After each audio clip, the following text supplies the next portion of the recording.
Learning about programming libraries and languages is useful and interesting, but sometimes knowing why certain decisions were made or the history leading up to some change or a package being created gives you a deeper understanding. And that's what this episode is all about. You'll meet Mike Driscoll, who runs PyDev of the Week. He also just published a really relevant book, Python Interviews, Discussions with Python Experts. This is Talk Python to Me, episode 156, recorded March 21st, 2018.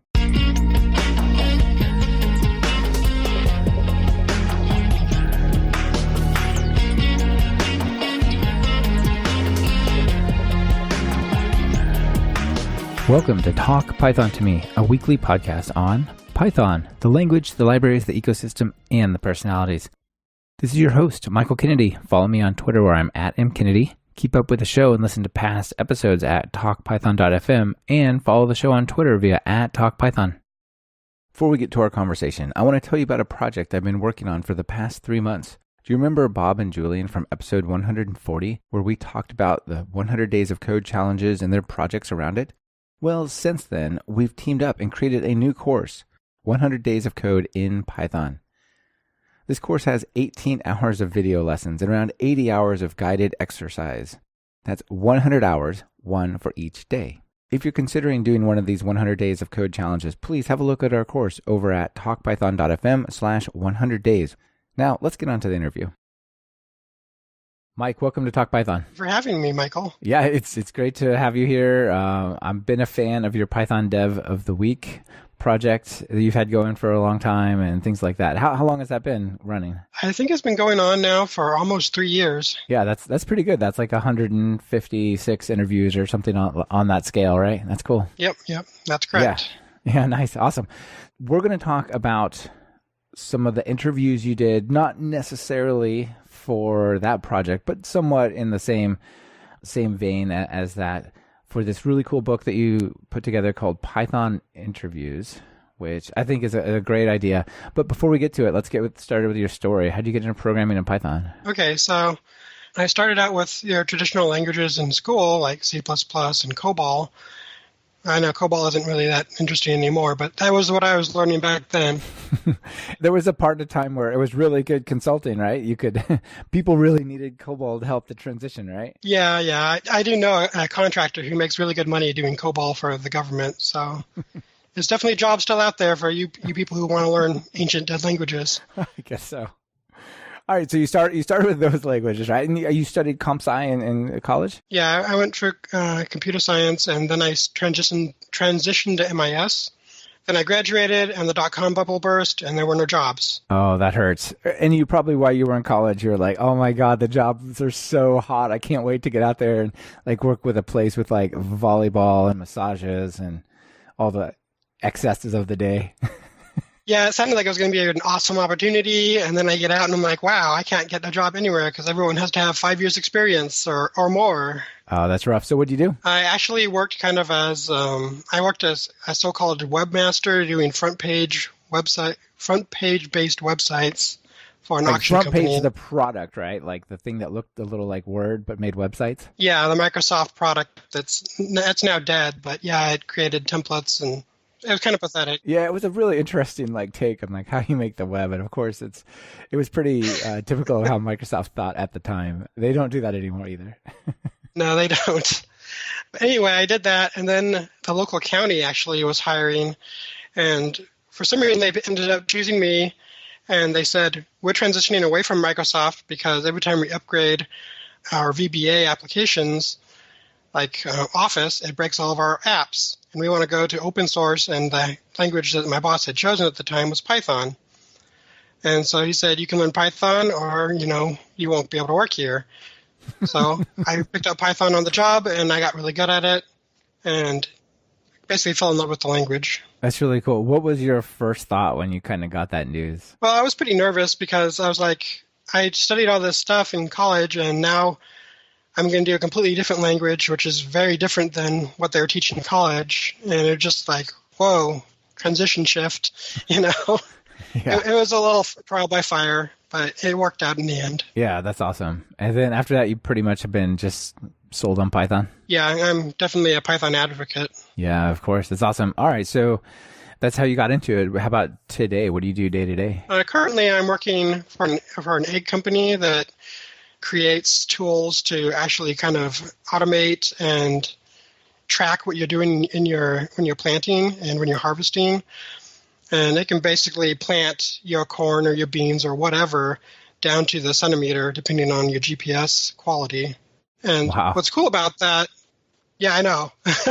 When I got into this, I was like, I didn't know that tech had reached the farm world.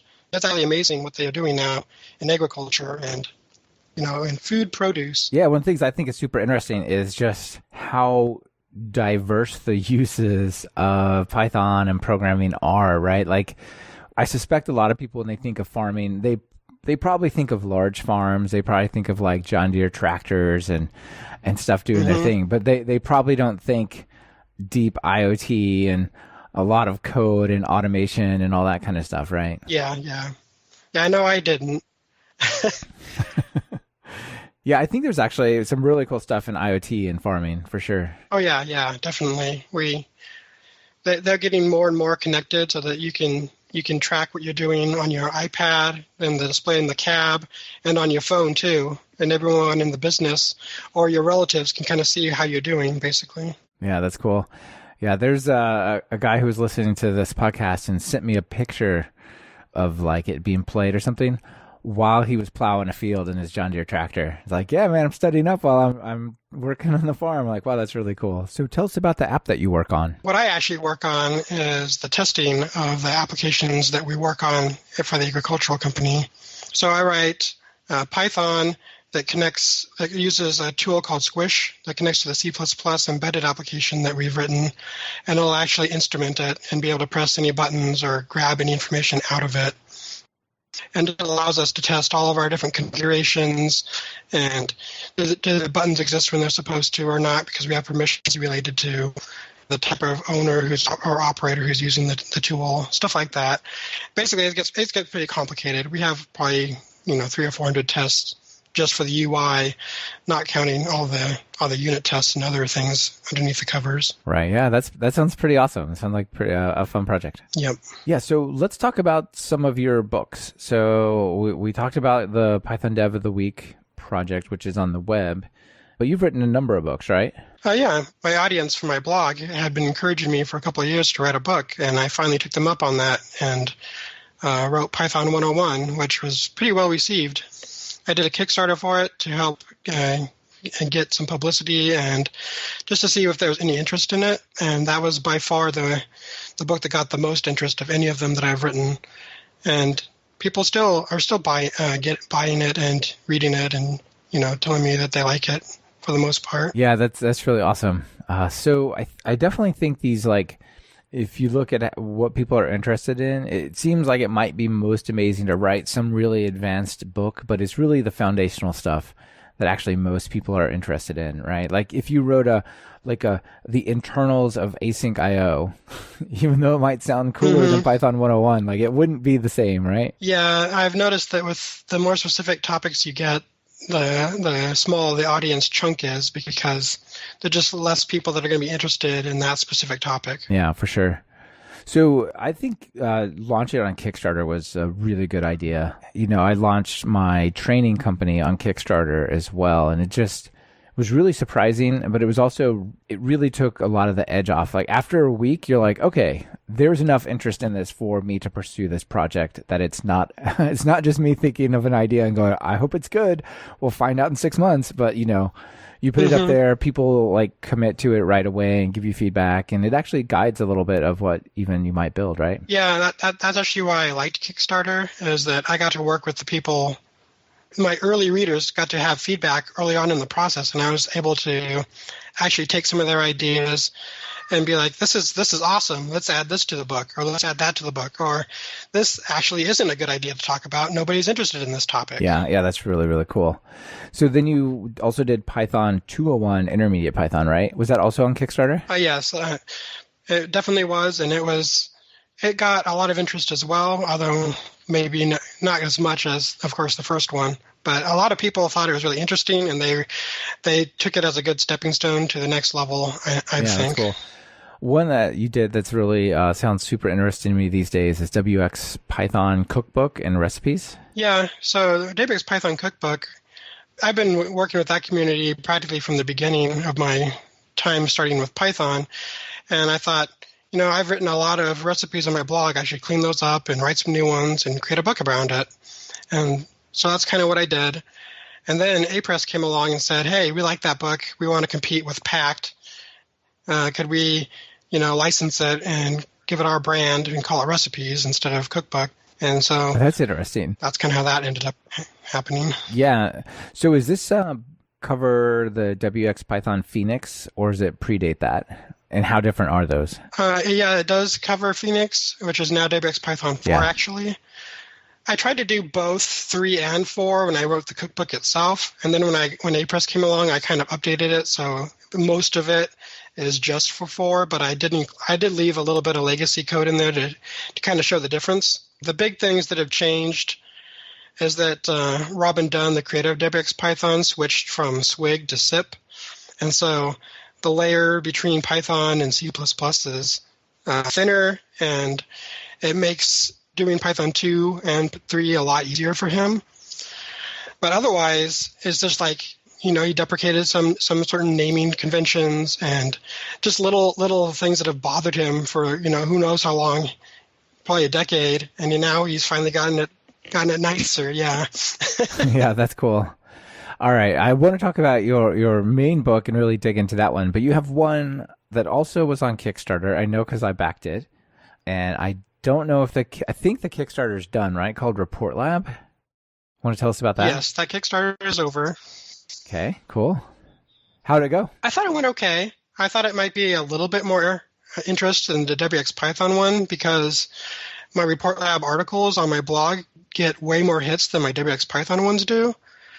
So I just thought, Report Lab's going to be more interesting than WX Python is, at least book-wise. But, oh well. It's been really good. I've gotten good feedback. I've got good people telling me some good ideas. And the book itself is coming together really, really well. And since a lot of it's like brand new content, I feel like that I just feel really positive about it because usually when I'm writing everything from scratch, it takes a lot longer and it's just kind of like coming right out really smoothly for me. Oh yeah, that's really great. And so this basically teaches you how to do PDF processing in Python, right? Yeah. Report Lab is for creating PDFs and basically laying out the page in your PDF. I also have a part of the book that's going to talk about some other Python-related PDF tools like PyPDF2 and PDF Miner that'll show you how to like export data from your PDF or split your PDF into multiple pages or join multiple PDFs together, different things like that Report Lab doesn't really do natively. Yeah, that's really cool. I definitely want to study this because I need to create some PDFs for various things on my site. So I'm excited for this to come out. When's it coming out? It'll come out in June or maybe even May if I'm lucky. Yeah, that's awesome. All right, so let's talk about your book that you do have out. This is probably the most recent one published, right? The one called Python Interviews, Discussions with Python Experts. Yes, that one was released earlier this month, actually. Yeah, nice. And this one is published through PAC, whereas your original WX Python cookbook and your other ones as well, were they self-published? Yes, that's correct. Interesting. Okay. So what's maybe give us the quick trade-off between self-publishing and say working with Pact or someone else? The main thing I like about self-publishing is I know when I'm going to release, I know the name of the book. I have the control over the quality of the book, and I can also see how it's selling at any moment in time because Amazon and LeanPub, the two primary places I sell my book, actually have graphs, and they can tell you in real time how many units have sold in a day. Whereas if you work with a publisher, you have to wait quarterly for updates. Right. So you have no idea if the book is selling well or not. And you have no idea how much of that cut you're going to get either, depending on the sales that were done during that time period. Yeah. So. Yeah, interesting. Okay. So this one is with Pact, and I think it's a really interesting idea. So you went through and you interviewed 20 notable experts in the field. I'll just read off some. Mike Bayer, Brett Cannon, Nick Kogan. You had Jessica McCullough, Carol Willing, Al Swigert, Jake Vanderplas, and a bunch more. All those people I named, by the way, have been on the podcast. So I feel like you've done this sort of interesting, like book equivalent, and like I'm sort of a podcast, right? Like I'm going to go inside and get the stories of these people behind these major projects, right? Yeah. Yep. Nice. So I guess, maybe let's start at kind of a high level. One thing I wanted to ask you is like, what's your takeaway from all the time you spent interviewing these people? Like, what perceptions or thoughts maybe changed about ideas that you had going in that afterwards you're like, oh no, actually this is totally different than what I thought it might be? I think the biggest takeaway for me is how big Async I/O has gotten when in asynchronous programming in general. A lot of the people I talked to were excited about it and excited to have it added to the standard library. I think I had a couple people who were pretty kind of cautious about Async I/O, and they thought its implementation wasn't as good as it should be, or they just didn't think it was a good idea in general. But overall, I got a kind of a positive feedback loop from that hey, this is really good. It needs some improvement. We're going to make Python use it in a way that is really easy to use. Yeah, I feel like if you're in a situation or a position where Async I/O will really solve the problem, it's like such a great thing to have it. But a lot of people write code that has no use for it, and it just seems like confusing. It adds complexity, and why is this thing here? But if you happen to need it, then you definitely can benefit from it. Yeah, I totally agree with that. Yeah, I think the one area that we could use some more help on to really jumpstart this is really the major web frameworks, if they could somehow be like natively async capable. Yeah, I know Glyph was trying to do that with to make async native, even though it is technically the async, socket library already. He's going to start using the Python async library in the internals of Twisted. That's pretty awesome, because that way you can like chain your async stuff with the lower level async stuff in a more continuous way. Yeah, I thought that was a really neat idea. Yeah, pretty cool. Okay, other takeaways? The other takeaway, and I kind of noticed that just at PyCon last year, is that machine learning and data science has gotten really big with Python.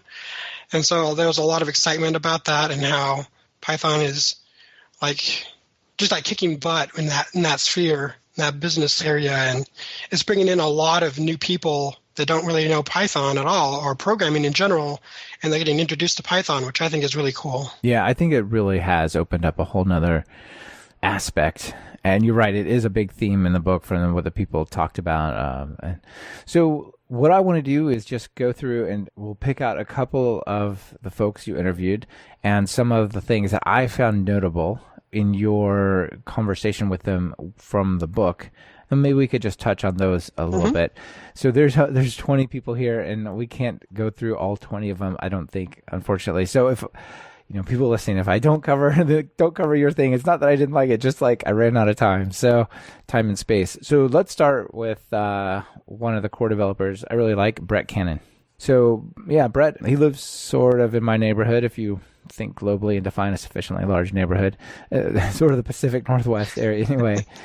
And so one of the things that he touched on I thought was pretty interesting was the sort of idea of like, can you know it all, even within the Python sphere, right? Like, can you know all of Python? Like, should this even be a goal? And of course, like, there's the Python and the runtime, but then there's also all the libraries and external stuff, right? Yeah. Talking about that, he said something to the effect of, Guido famously was once asked at Google, on a scale of 1 to 10, how well do you know Python? He said 8. Yeah, I've noticed that Google has that on one of in part of their interview process is, how well do you know something? And, 1 is you don't know it at all. 1 is you wrote the book on it, or you wrote the language. So I find it really interesting that Guido himself is like an 8. But I totally agree with that. I consider myself to be really knowledgeable in Python. There are libraries that I've never used in the standard library yet. Yeah, same here, yeah. I think it's really interesting, right? And at first you might think, well, how is that possible? He created Python. But he's not the only one, right? There are tons of people working on major changes and optimizations and whole new aspects of Python that maybe he just looked at the PEP and said, that's a good idea. Send us a PR. Yeah, I totally agree with that, because there's a lot of people who did it, who worked on it. And I think even Brett would say he doesn't know it all, even though he did claim, I think during the interview, that he had touched pretty much everything in the Python internals at one point or another. Right, but how much of that sticks, right? Yeah, I know. So another I still have to look up stuff. Yeah, of course, like distributed cognition. We have the internet. So another thing that he touched on that's really important right now and is going to be increasingly important over the next year and a half is moving to Python 3.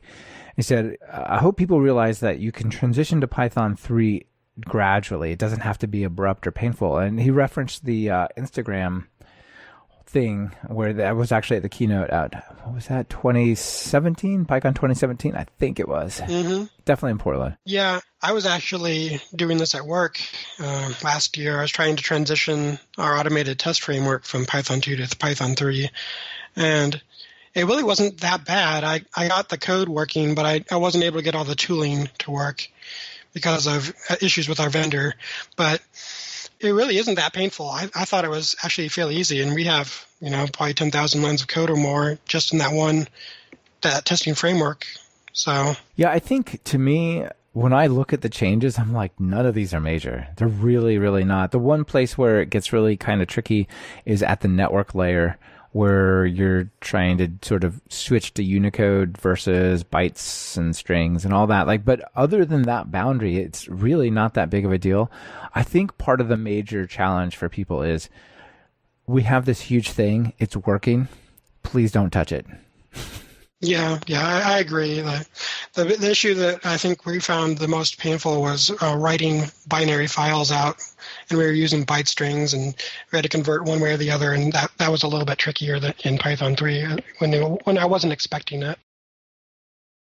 This portion of Talk Python to Me is brought to you by Linode. Are you looking for bulletproof hosting that's fast, simple, and incredibly affordable? Look past that bookstore and check out Linode at talkpython.fm/Linode. That's Linode. Plans start at just $5 a month for a dedicated server with a gig of RAM. They have 10 data centers across the globe, so no matter where you are, there's a data center near you. Whether you want to run your Python web app, host a private Git server or file server, you'll get native SSDs on all the machines, a newly upgraded 200 gigabit network, 24/7 friendly support, even on holidays, and a 7-day money-back guarantee. Do you need a little help with your infrastructure? They even offer professional services to help you get started with architecture, migrations, and more. Get a dedicated server for free for the next 4 months. Just visit talkpython.fm/Linode. So another thing that Brett talked about that was pretty interesting was the mythical Python 4. Will it be a Python 4? What's going to be in Python 4? Will it be as painful as 2 to 3?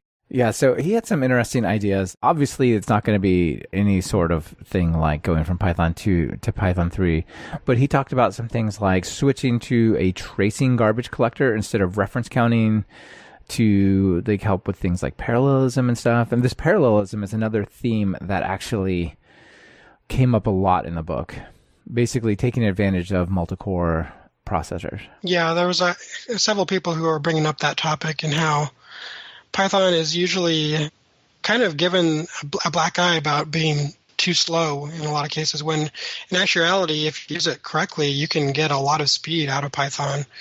Or write your stuff in Python and then switch to PyPy or some other kind of thing like that. And you can get, you can quadruple your output or your speed with by little tiny changes like that. But Brett was definitely talking about that. And I think Barry Warsaw was talking about removing the GIL. And so, there was a lot of a different back and forth about how we could make parallelism in Python better. Yeah, absolutely. So let's switch on to another one of your interviewees, Steve Holden. So one of the ideas that I thought was really interesting, and I touched on it recently in another episode, and I can't remember who I was talking to about it, which is really unfortunate. But it's the idea that the sort of forward progress and overall maintenance of Python and the ecosystem and whatnot continues with no professional organizers, right? You've got, Microsoft completely controlling something like C#, and anything that happens, there might be community feed input, but there's this giant company whose job it is to decide what the next steps are. Whereas with Python, like there's just none of that, right? There's just us. Yeah. The only thing that's really behind Python is the Python Software Foundation, and it kind of just kind of guides the community into how things should work. Yeah, they're there more to support things than it is to specify directions, right? Like the PSF doesn't go, we need these 3 features and this library upgraded and this thing done for Python 3.7, right? Yeah, they just like provide funding and protect the Python brand. They don't really say we need X, Y, and Z. Exactly. Yeah, they actually they kind of handle the corporate details and like chasing people down if they mess up with the copyright and funky stuff like that, which is a bit of an odd job. It struck me as odd when I first heard it, but it's, if someone's got to do it, like they're the people to do it, right? Yeah, someone's got to do it. You don't want people using the Python name inappropriately. Yeah, for sure. So another thing that Steve Holden talked about was also the mythical Python 4, but he had a different take, which I like this idea in general. So he said, basically, you hear loose talk of Python 4, but to my mind, Python is now at a stage where it's complex enough. There's so many languages that just seem to like need another feature every release. We're going to have 4 new keywords and you're going to use it in this way. And it doesn't matter if you really need those keywords. Like there are language designers whose job it is to design the language. So when a new version of language comes out, like they have new features, needed or not. All right. I'm thinking like JavaScript is a little bit like that. Maybe C# is definitely like that. There's a number of languages where there's just this expectation there's always new stuff. What do you think about that? Yeah, I kind of feel like we don't really need anything brand spanking new in Python anymore. There's some controversy over adding F strings because we already had 2 or 3 ways to do string interpolation There's a lot already. Of ways already, yeah. I think F strings are kind of cool, but did I need them to do my job? No. So I can see where Steve's coming from with that. Yeah, I feel the same way, actually. The one language feature that comes to mind, I'm like, yeah, that really does something different, is the async and await keywords. Yeah, that one is definitely new, and while, like I said, kind of a little bit painful, especially with the first implementation, it is getting better, and it definitely does something new and different in the language. Right. Whereas like the 5th way to format a string is certainly debatable about whether it's needed. There's not a 5th way to like asynchronously work with I/O. That is part of the language, right? Yeah, there were obviously libraries. Yeah, I kind of wonder sometimes though why they didn't continue working on the futures library, because it seems to be kind of died off now. Oh yeah, that's a really good point. Like maybe put some trial stuff. Float some trial things, maybe even an external package that you can bring in and try and see what sticks. Yeah, that'd be pretty cool. So another thing that Steve talked about was sort of the excitement of Python being the main programming language for people coming in education. And I think this touches back to his previous comment as well, which is like, hopefully this will keep Python in a space where it's relatively comprehensible, and these like easily accessible tools for building rich applications will be available to people for like the next 20 years at least, right? So like really having not losing the ability of people to get into Python easily. Yeah, I think that's really awesome that Python has gotten a hold in the education sphere so much. I think I read earlier this year that MIT, all of its intro stuff is in Python now. Oh, that's sweet. I think Iowa State University, which is where I did some of my studies, they're starting to use Python now in some of their intro courses. And I just think it's really cool that it's spreading like that. People have asked me if they can use my book as a kind of a trial run in their classes, and I'm like, go for it, see if it works. If it doesn't, let me know, So it's just really cool what's going on with Python in education. Yeah, and I think absolutely agree. And I think part of what he was touching on, I called out JavaScript in particular earlier about gaining all this complexity. Right? Like before Node.js, JavaScript was this incredibly easy place to get started. Like maybe you'd go crazy and throw in some jQuery or something, but you write a few functions, you do some stuff. And now, you're requiring this, you're injecting that, you're transcompiling that other thing. It's just like, whoa, this is like not the same space. It's quite complex in a couple years. Yeah, JavaScript is kind of mind bending right now with which products do you need to know to actually produce a website that's, cool and useful, that isn't full of a bunch of buzzwords and broken pieces in a year or two. Yeah, it just seems like they just went so far off the deep end of going, oh, we're going to do all these things and bring all this stuff in. And there's also not consistently one way to do things. It just seems unnecessarily complicated. Like, I think one of the powers of Python is it starts super easy. You can have a really complicated, complex architecture, but it's not required, where it almost is these days to use a lot of the web stuff. Yeah, Python is definitely has a nice, easy learning curve until you hit some of the more advanced topics, which is what you'd expect. It's ideal, yeah. So let's move on to another interviewee, Carol Willing.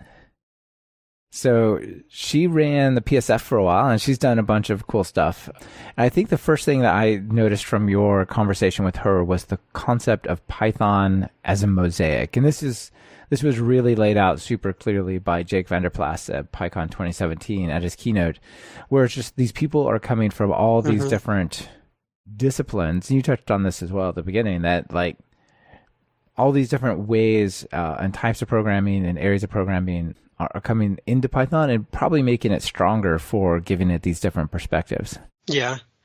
Yeah, I've noticed, especially like I said, at the last PyCon, you had data scientists, astrophysicists, people, they had a course for middle school and teenagers to learn Python at PyCon. And then, of course, you had the people like Glyph, who does Twisted. You have all these asynchronous people and people from Instagram and the business side. And it's like, wow, you have all these disciplines, and they're all using the same fun language to do really cool things. Right, exactly. You had Instagram talking about how they were running their whole thing on Python, but you also had Jake Vanderplas going, these 3 major telescopes that are being launched in the next couple of years, here's their API. It's in Python, right? It's just like the juxtaposition was amazing. Yeah, you can go read their code. Exactly. Yeah, it's really cool. And you're just touching on astronomy for a minute. Like, what's really cool is they had another language, it's still around, I'm sure, for astrophysics called IDL, I believe. And that was a commercial, commercial language. You want to even compile your code, you pay money to get the compiler and the license just to like work on that. And here you have, now we're just going to put it on GitHub and it runs on Python, and now we're talking to space. Pretty cool. Yeah, I think a lot of the data scientists are getting away from that because they have Mathematica and some of those other math languages of sorts, and they have to pay big bucks to do their job, when now they can use open source and share it with the world. Yeah, it's super amazing. Like, I came from a math background, and I worked at this company where we had to do wavelet decomposition of like time series stuff, and that originally was in MATLAB, and we were converting it over to a proper programming language. But just to get the little extension to MATLAB so that we could do that, I believe was $2,000 a person. Just for the extension for the wavelet decomp, not the whole thing, just that little bit, right? It's like, wow, that is intense. Yeah, we have some tools in the agriculture field that are very similar to that, where you have to spend a lot of money to get to compile from one language to another language, or do exactly what you just said, because we also use MATLAB as well. Yeah, but we have things like SageMath, Jupyter. There's a lot of stuff that's coming along to disrupt that. I think those days are somewhat numbered, except for maybe really niche stuff, which probably is for the better. Yeah, totally. So another thing that Carol touched on I thought was cool is what I'm going to call sort of Python for all. And so she has a data science background and does a lot of stuff with Jupyter. And so she talked about the rise of Python in education, but also the rise of Chromebooks in education, where you can't really install anything on your Chromebook. And so, providing every student some kind of web account into something they can do Python on and give them the same tools and the same experience, which I think is really empowering. Yeah, I think if we had a couple more places where you could actually do Python in the browser, that would be really, really powerful. I know there are a little bit, and it's pretty limited right now, but I think we're getting there to the point where we could actually start saving the Python scripts to the cloud and running them in the cloud in such a way that the student could learn how to do it. and that would be really awesome. I think it is really awesome. And I think at that level, the notebook type answers are really, really interesting. So like Azure has, I think, free notebooks. Google has a notebook solution. JetBrains just came out with Data Lore. All these like are hosted online. You log in, you save your stuff, you run, and it runs there. So those are pretty cool. Even on the Google one, you could even hit like, how you like hit Shift Enter in notebooks to run it? There's like a modifier key to run this cell on a GPU, like, and that's it. You like a different hotkey to run on the GPU. I mean, it's like, wow, that's quite different than yeah, I hadn't even heard of that. Yeah. So I covered it on Python Bytes a little while ago. I can't remember the name. I'll try to put it in the show notes. But yeah, so I think some of these things are coming along. You have Python anywhere, Python everywhere. Sorry, guys. It's actually, if you go to python.org, I didn't realize this for the longest time. If you go to python.org, there's those little screenshots of text, and there's a little like prompt looking button. If you press that, it'll actually open up a remote terminal at Python Anywhere, and you just start typing. I knew it had a terminal, but I didn't realize Python Everywhere was underneath it. Yeah. So pretty. That's awesome. Yeah, it's pretty cool, right? But I think we need to be aware that so much of education at the lower levels is running on Chromebooks. And you can't pip install anything on the Chromebooks, right? You don't get a terminal. You get basically flavors of Chrome. So having a really good way to bring people on there is quite cool. So, another thing that comes to mind is Anvil, Anvil.works. They basically let you create web apps, and the whole IDE is in the browser. And so you can pretty much do that from Chromebooks as well. It's kind of cool. That is really neat. So another thing that Carol touched on was the community, and so did Brett. It was basically, I came for the language, I stayed for the community. I think that's one of Python's superpowers. How about you? Oh yeah, that's definitely what kept me going with Python is, I have questions, I go ask and I ask them, and you don't usually get into a flame war. You usually get people saying, hey, this is how you do it, or ask the question better. They're not like, that's a dumb question. It's actual real answers most of the time. And I really appreciate that they're so helpful, and they'll sometimes even give you some sample code to point you in the right direction. Yeah, that's really cool. Also, I think, you go to the Python conferences, and they just feel different than like a standard tech conference. They feel, I don't know, more representative of the general population.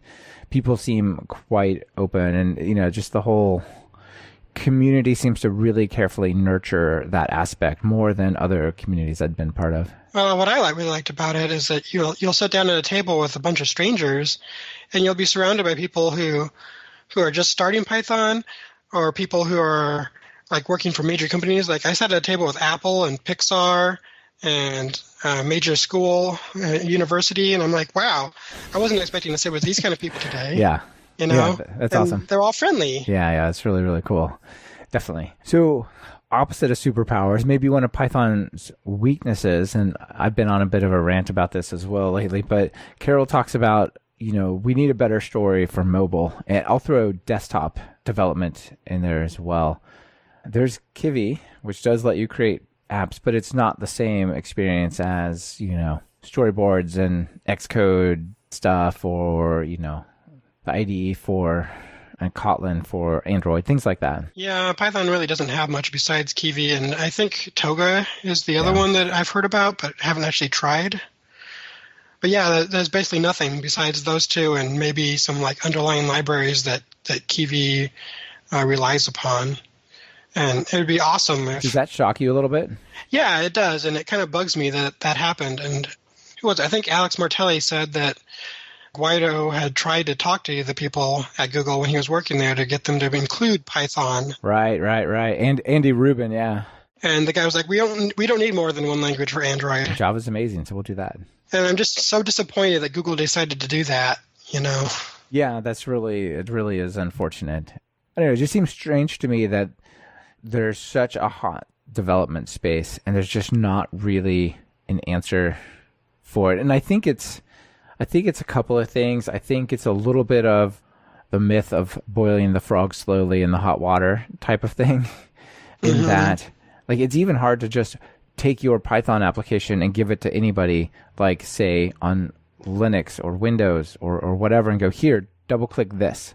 right? That's not an easy thing in Python, and it should be, right? So if it's hard to even like move your code from one place to another, like to package it and compile it for another platform, it's just like, well, we haven't solved this like first step, so we're not going to go on the, 1 mile journey to get to mobile. Yeah, that's something, and then we didn't really talk about it during the interview process, but that's something I think would be awesome in Python 4 is let's have that built into the library so we can actually export the application to an exe or Linux tarball or whatever you need to install on Linux, because every flavor of Linux is different. That would be a game changer. If you could just go Python space, -- build this folder with this entry point, and then you get a thing that you hand out, and there's no dependency on Python, there's no dependency on the libraries, it's just packaged up, and it's ready to go. Like, I know there's PyInstaller and certain things, but there's just, all those things feel 85, 90% done, but then there's this weird glitch on this one framework or on this one platform. You're like, why does this terminal window show when I say no console?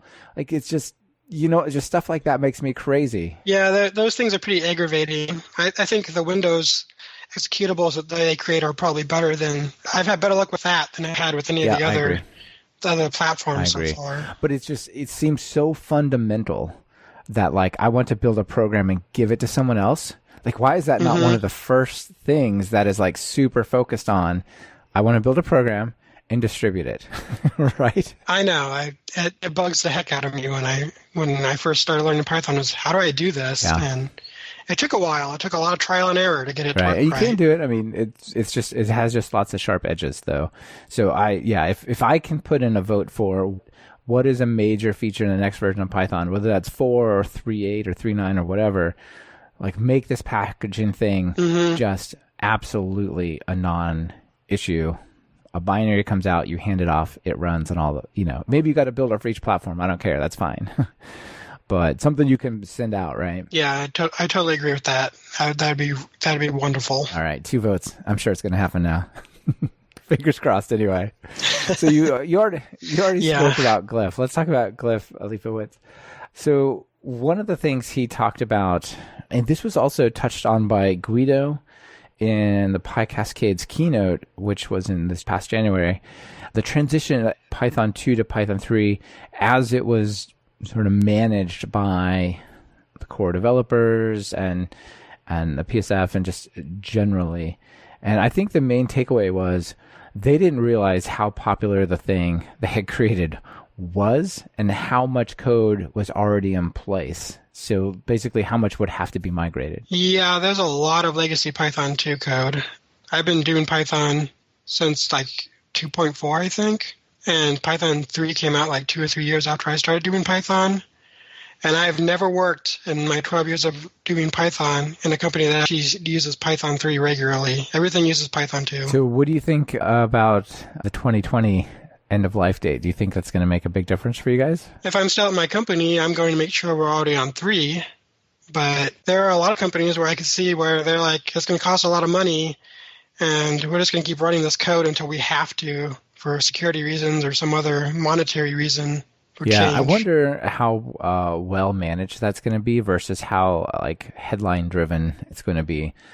So, for example, I think the biggest distributed denial of service attack that's ever been launched was because a bunch of Memcached servers were left on the internet unprotected, and they had this like vulnerability where you could send one UDP packet at it and it would basically dump the memory contents at like an address you pointed at.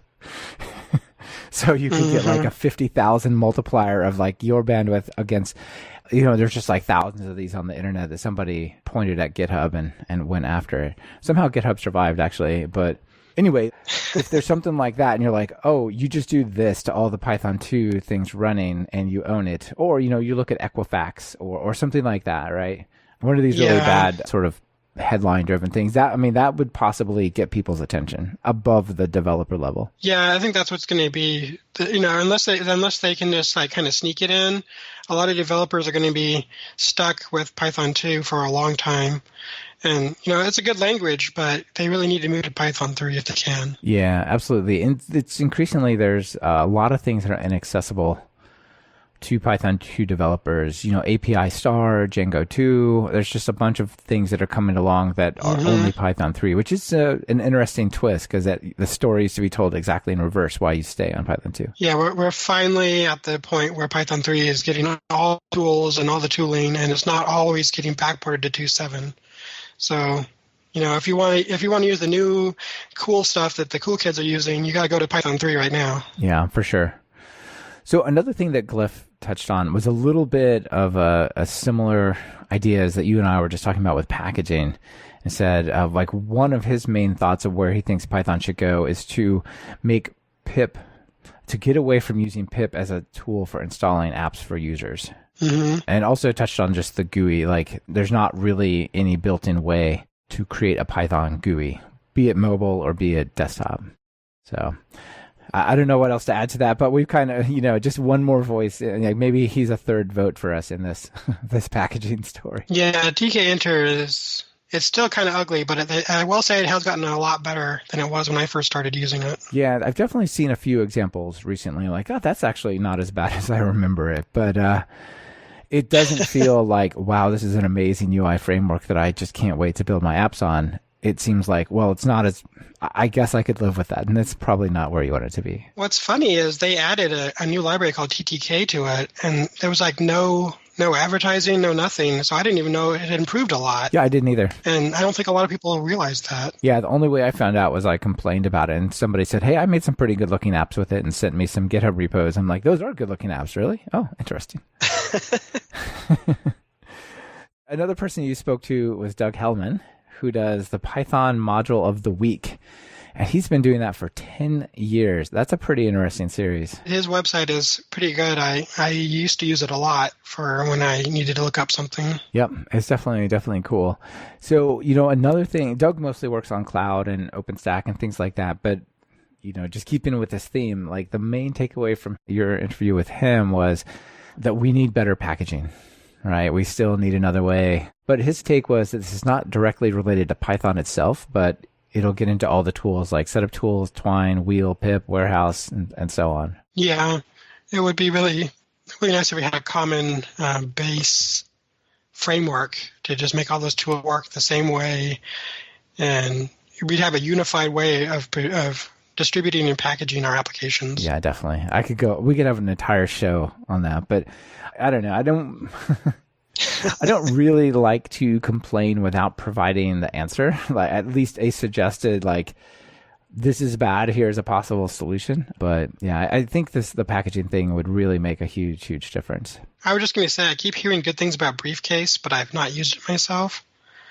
So that's something people could look at, I guess, or at least contribute to if they thought that would be helpful. Yeah, absolutely. I just, it seems like something built in that you just know you have, and it just works. I don't know. We need some advocates in the core developers to do that. Well, and that's why I said it's kind of like a boiling the frog problem. Like, by the time you get into where like you're in a position you could make these kinds of changes, I feel a lot of people are like, well, we're kind of good enough. I got a requirements.txt, or hey, didn't we just create pip file? Like, didn't that solve? I feel like the pain, by the time you get far enough into it, the pain is not high enough anymore.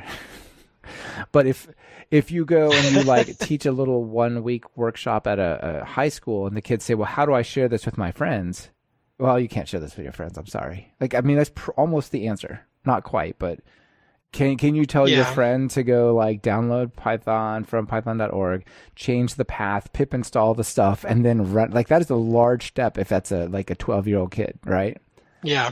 And that just seems not amazing. Okay, so let's speak about amazing stuff, though. Another person that you interviewed that had tons of interesting things to say was Alex Martelli. Yeah, Alex was awesome. Yeah, he really mentioned the Stack Overflow thing that talked about Python's incredible growth. Said the forecast is that Python will become the most popular programming language and one of the most active developer groups behind it by early 2019. That's pretty awesome. Yeah, I've been amazed just looking at the statistics about Python over the last 2 or 3 years and how it keeps skyrocketing higher and higher. And that brings back the data science part. I think that is driving a lot of that interest. Is we have a really big chunk of that now, and with everyone wanting to do machine learning and AI and neural networks, it just use Python. It's easy, and when you need to speed it up, you can drop back down to a low-level language. Or Python or PyPy or something like that. So one of the things is I haven't heard talked about, I haven't talked about it before, but if you look at that Stack Overflow article, The Incredible Growth of Python, they have some really cool graphs, right? And they show Python sort of just eclipsing Java and JavaScript, but then the predicted growth, like the derivative, is obviously much higher, right? But the other thing that I haven't heard anyone talk about is if you look at the Java curve and the JavaScript curve, they have huge, like, bi-yearly humps that are like many percents. And what I think those mean are those are the people taking the class at that time. So they go and they do a bunch of interaction with Java or JavaScript, and then their semester ends and it drops back down, and then it humps back up. And you see these humps like twice a year, every year. You don't see that in Python. Isn't that interesting? I mean, it accounts for like 5 to 10% of the traffic. And you look at Python is a smooth curve. And it seems to me like people are made to take some of these courses, voluntary, involuntarily. That's part of their schooling. Whereas Python doesn't have these humps, which I think means like it's more genuinely adopted. I don't know. I'm maybe reading too much into it, but I thought that was a pretty interesting thing. I could totally see that. I mean, once you've used Python, why would I use another language unless I have to? Okay, so let's see. I think one of the things, you're kind of getting short on time here, but one of the things I want to talk about that Alex focused on was what I'm going to classify as Python as a competitive advantage. I guess there's a couple of things. He said he ends up talking to these big internet companies, and they seem to use Java or some other core language, Go maybe, I don't know, as their main language. But they're acquiring these other companies, right? Like they're buying these little startups that are, getting ahead and creating amazing things. He said a lot of them are buying these Python-based startups, and that's coming back in. And they're having to sort of absorb Python into them. But he said what's really interesting about that is an example with, say, YouTube. So before I read your book, I didn't know there was a thing called Google Video. Had you heard of that before? Yeah, I actually had.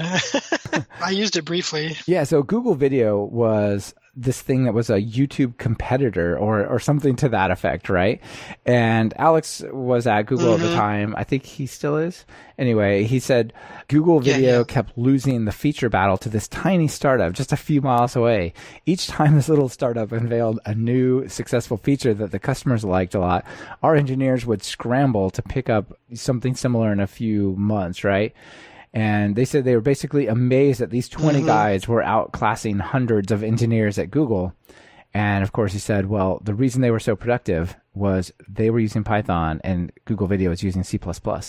And that's the thing that became YouTube. I've been trying to advocate in my current job that we might not be able to use Python in the embedded application side, but we could do so much prototyping and other things with Python to help us figure out what works and what doesn't work before we go to the embedded side that we would be so much more productive. We have so many more new features or products. And it's just a slow uphill battle when you have a lot of C++ people there. Well, and the people writing the embedded code are probably, they've probably been doing C++ for many, many years. And like, why would they change? Et cetera, right? Yeah. Have you guys looked at MicroPython? Is that relevant to you? I don't know. It might be relevant to module side. I don't think it would be for our actual main bread and butter display because that thing has to run really fast with the number of operations it works with. Okay, interesting. All right, I think there's still so many more things we could cover. I'm going to do one more, which I think is a really interesting and positive way to leave it. So you also interviewed Barry Warsaw, who's been around the Python space for a long time. And one of the things that he talked about was Python's strength. And he said, I think one of the real strengths of Python as a language is that it scales. And he's not talking about like, well, on this Linux server and I add this many requests to it, it gets like this sort of scale curve or whatever. He says, I'm talking about the human scale. So for example, you can have one person write a little script on their laptop and solve a problem. And Python's good for that. You can have a little startup or an open source project with 10 to 15 people working on it. And that's great. And you can have hundreds of people working on large projects. and it's still great. And it's sort of this idea of the elasticity of the architecture needed to build Python apps, right? They can start really small, but they can stretch without breaking the language to things like YouTube. Yeah, that's something I've always liked about Python is you can start small and keep adding more and more to it. And while there's a little bit of hesitancy on my part for the new typing module, I could see that would be really helpful for people who are used to statically typed languages and how that might help them get into the Python sphere and get used to the language quickly. We just have to be careful that they don't bring too many of their idioms into the Python part. Yeah, it's going to be an interesting marriage. The more I play with the type annotation stuff, the more I like it, but I find I don't cover everything with it. I cover just like a certain few functions, and then the types sort of flow to the rest of it. And I'm pretty positive on it these days. Yeah, I think it has ups and downs, but yeah, for sure. So I guess we'll leave it there. I found your book to be really interesting. There's a lot of folks we didn't get to cover, and there's just a bunch of little insights like this. So hopefully people check it out. Where can they find your book? It's on the PAX site, I'm sure. It's on Amazon, things like that. Yeah, it's on PAX Publishing. And then Amazon. Cool. Yep. All right. So well done. I thought it was a good book, and I definitely enjoyed the insights that you got out of it. Well, thank you. I'm glad you enjoyed it. Yeah. How long did it take to write? I did the interviews over about 9 months, and then, you had to do editing after that. So we'll call it around 12 just to kind of even it out, even though it didn't really take quite 12. It's a pretty serious project, though. It took some time. Yeah, it took a long time. Yeah, cool. Well, hopefully you're proud of it. I think it came out good. Thank you. Yeah, you're welcome. I think we have time for the final 2 questions. So if you're going to write some Python code, what editor do you open up? I usually use WingWare's IDE. I prefer that because I found the debugger to be the most useful for live debugging. But I also use PyCharm because we have to use it at work for the automated test stuff, and I can see why people like it. So I'm a little torn at this point. You want some kind of like offspring of the two? Yeah, pretty much. Yeah. Someday, who knows? Very cool. Yeah, I'm definitely a fan of those as well. And then notable PyPI package or packages. So for me, I've been using ReportLab a lot because I'm writing a book on it, but I also used it a lot at my previous job. And it's just incredible what you can create with ReportLab. Pretty much any document you see, or even this book, the Python interview book, I could probably create with ReportLab with a little bit of time. Because you can just create templates and it'll whip through that and generate whatever you want. That's awesome. Yeah, I'm definitely checking it out. Yeah, it's cool. I like WX-Python, which I've already mentioned. It's great for creating UIs across all 3 major platforms with very little or no changes across platforms. I've written code that works on all 3 without having to do anything. It's running the code. I definitely think it has the best overall experience for the cross-platform Python-based apps, right? It looks like it belongs on those platforms, and it feels modern and nice. Yeah, it works really, really well in my opinion. Very cool. All right, Mike. Well, thank you so much for taking the time and also for doing all these interviews with everyone. It was great to chat with you. Yeah, it's good to chat with you too. Thanks for having me. This has been another episode of Talk Python to Me. Our guest has been Mike Driscoll, and this episode has been brought to you by Linode and us over at Talk Python Training. Linode is bulletproof hosting for whatever you're building with Python. Get 4 months free at talkpython.fm/Linode. That's Linode. Want to level up your Python? If you're just getting started, try my Python Jumpstart by Building 10 Apps or our brand new 100 Days of Code in Python. And if you're interested in more than one course, be sure to check out the Everything Bundle. It's like a subscription that never expires. Be sure to subscribe to the show. Open your favorite podcatcher and search for Python. We should be right at the top. You can also find the iTunes feed at /iTunes, Google Play feed at /Play, and direct RSS feed at /RSS on talkpython.fm. This is your host, Michael Kennedy. Thanks so much for listening. I really appreciate it. Now get out there and write some Python code.